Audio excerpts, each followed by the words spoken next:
Assalamualaikum warahmatullahi wabarakatuh. Alhamdulillah, malam hari ini kita dipertemukan kembali di dalam kajian khusus bulan Ramadan, di mana kita membahas tentang fadilah-fadilah salat tarawih dan fadilah-fadilah Ramadan yang lainnya atau yang berhubungan dengan Ramadan. Alhamdulillah, malam hari ini kita telah memasuki malam tanggal ke-13, malam tanggal 13 dari bulan Ramadan. Fadilah bagi orang yang melaksanakan sholat tarawih pada malam hari ini, sebagaimana Rasulullah Shallallahu Alaihi Wasallam bersabda, wa fi tsalitsata asyarah, dan di malam tanggal 13 jaa yaumal qiyamati aminan min kulli su'in.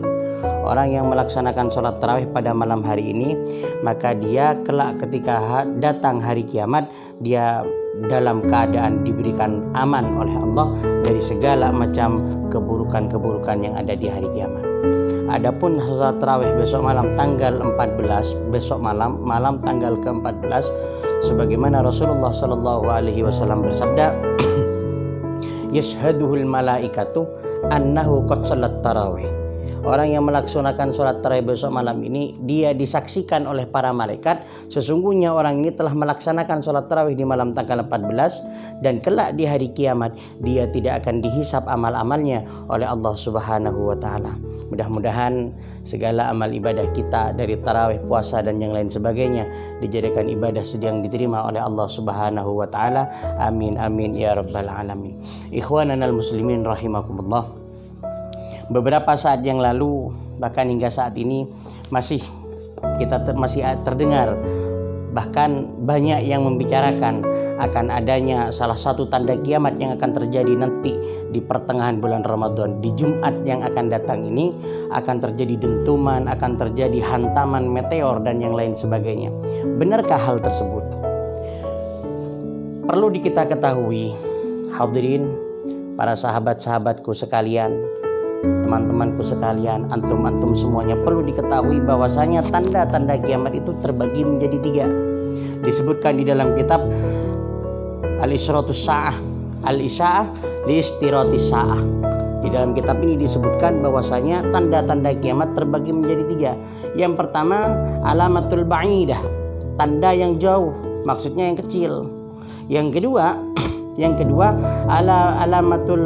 alamatul wusta, tanda-tanda yang pertengahan. Yang ketiga adalah tanda-tanda besar hari kiamat, yaitu apabila tanda itu terjadi maka kiamat itu sudah terjadi. Adapun salah satu tanda yang ba'idah, tanda yang jauh, tanda bahwasanya kiamat itu pasti akan terjadi, kiamat itu akan terjadi. Yang pertama adalah mautu Rasulullah Sallallahu Alaihi Wasallam, meninggalnya Rasulullah, berpindahnya Rasulullah dari alam dunia, beliau berpindah ke alam ukhrawi. Ini merupakan satu tanda daripada dibukanya, dimulainya tanda-tanda hari kiamat.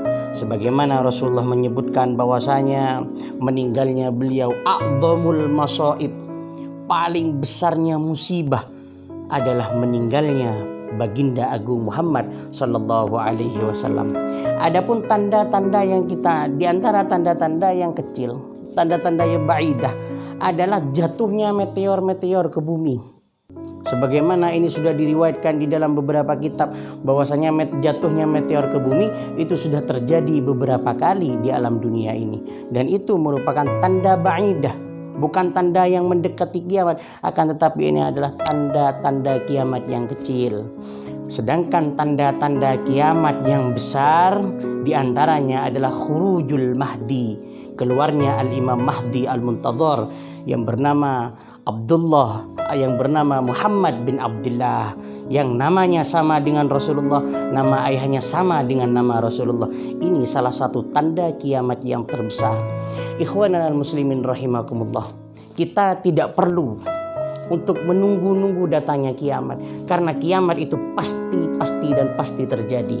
Karena itu salah satu daripada rukun iman kita. Di antara 6 rukun iman adalah beriman kepada yaumil akhir, yaitu hari kiamat. Yang perlu kita lakukan adalah apa yang akan kita persiapkan. Apa yang akan kita persiapkan untuk kita menghadapi kejadian-kejadian sesudah hari kiamat.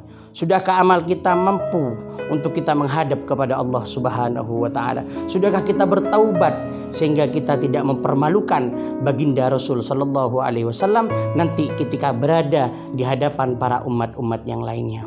Mudah-mudahan sedikit penjelasan dari kami memberikan suatu manfaat kepada Al-Fakir khususnya dan kepada antum pada umumnya, bahwasanya kita tidak usah menunggu datangnya kiamat, akan tetapi persiapkan apa bekal kita nanti untuk menghadapinya. Sekian dari Al-Fakir Muhammad Baiz Khalili. Wassalamualaikum warahmatullahi wabarakatuh.